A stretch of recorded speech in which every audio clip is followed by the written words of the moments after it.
السلام علیکم دوستانو، نن تاسو ته یو ځانګړی ویډیو لرم. پخلی بازار ته تګ او په پای کې یو ښکلی محفل. راځئ چې یو ځای پنکیک او قابلی پلو تیار کړو.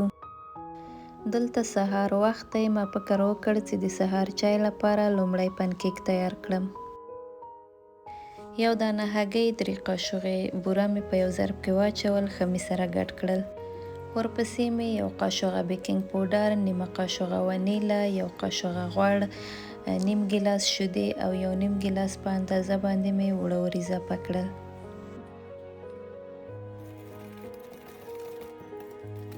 مواد چې ښه سره ګډ سول، پنکیکونه مې په متوسطه حرارت باندې پاخه کړل. دا پنکیکونه په کم یا برابر حرارت باندې پخیږي. که حرارت زیات وي سوځیږي او خرابیږي.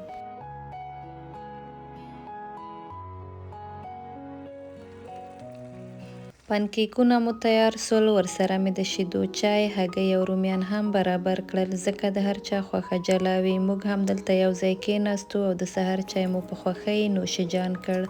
وروسته بیا بیرته پخلنځي ته لاړم او قابلی پلو مې پوخ کړ. وریځې مې 3 ساعته مخکې له پخېدو څخه اوبو سره خشتې کړې. اول مې غوړي ښه ګرم کړل، پیاز مې ور اضافه کړ، یو قاشق په اندازه مې مالګه ور واچوله. پیاز چې ښه ګلابي سو، غوښه مې ور اضافه کړه. غوښه مې له پیازو سره ښه ډېره سره کړه. بیا مې جوش اوبه ور اضافه کړې. د پلو مساله مې ور اضافه کړه. د دیګ بخار سر مې بند کړ. یو 15 دقیقو لپاره مې پرېښوده تر څو غوښه نرمه او پخه سي. غوښه څو نرمیدله، دلته مې د زردکو خلال جوړ کړ. لومړی مې غوړي ګرم کړل، زردکې مې ور اضافه کړې، 2 قاشقو په اندازه مې بوره ور اضافه کړه. د دیګ سر مې بند کړ. په کم حرارت مې پرېښوده تر څو پخې سي. زردکو چې اوبه وچې کړلې په غوړو راغله نو پخې دي. په آخره مرحله کې مې ممیز ور اضافه کړل. یو نیمې دقیقې لپاره مې ممیز هم سره کړل. منقل مې پسې ګل کړ، یو څنګ ته مې کېښوده، لږ ذره هیل مې هم ور اضافه کړ. خلال تیار سو. ورپسې مې اوبه جوش کړې، وریځې مې ور اضافه کړې، ضرورت په اندازه مې مالګه ور اضافه کړه. 80% مې وریځې نرمې کړلې، صافې مې کړلې، دوباره مې بیرته په دیګ کې واچولې. د غوښې کمه یخني مې چې جوړه کړې وه د وریځو په سر باندې مې واچوله. زردکې او ممیز مې هم پرې واچول. د دیګ سر مې بند کړ. نیم ساعت لپاره مې په کم حرارت باندې دم ورکړ. قابلی پلو تیار سو. له غرمې وروسته ماسپښین خواته بیا بازار ته لاړم چې د کلیزې لپاره ځینې شیان واخلم. دلته مې د سالګرې لپاره ټول ضروري شیان واخیستل. بیا بل مارکیټ ته لاړم چې د ځان لپاره یو څو آرایش لوازم هم واخلم. هغه مې هم واخیستل. د ویډیو په جریان کې به خپل د خوښې میک اپ شیان هم له تاسو سره شریک کړم. دا فاونډیشن زه ډیر خوښوم. ډیر ښه پوښښ لري او په مخ ډیر طبیعي ښکاري. تقریبا تل همدا استعمالوم. دا کانسیلر خو بیخي زما فیوریټ ده. ډیر ښه کانسیلر ده. دا پیکس پاوډر هم ډیر نرم دی او میک اپ ښه فکس کوي. ډیر ښه پوډر دی. که تاسو هم د ښه میک اپ په لټه کې یاست نو دا همغه لوازم دي چې ما درته وښودل. حتما یې امتحان کړئ.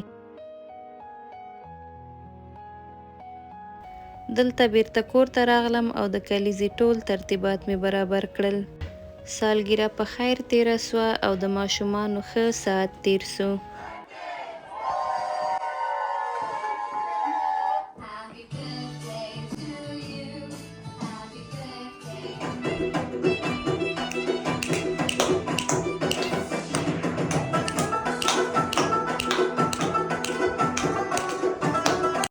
شپه تیره سوه. زه ډیره ستړې سوې وم نو په ارامۍ ویده سوم. سبا د رخصتۍ ورځ وه. ماشومان هم په کور کې وو. موږ بهر ووتلو. ماشومان مې یو رستورانت ته بوتلل. هلته مې ورته پیزا او برګر واخیستل. بیا مو چکر وواهه او ټوله ورځ مو په ګشت تیره کړه. د پسرلي موسم و. هوا ډیره ښایسته وه. ګلان غوړېدلي وو او موسم ډیر خوندور و.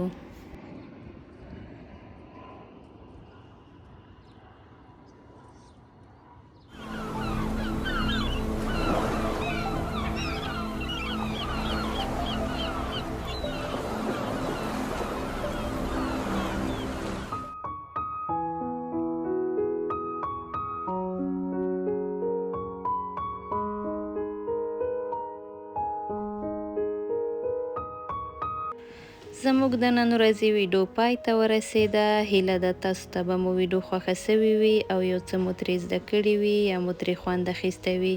که ویډیو مو خوښه سوه لایک کول، کمنټ کول او چینل سبسکرایب کول مه هیروئ. تر بلې ویډیو پورې په خدای مو سپارم.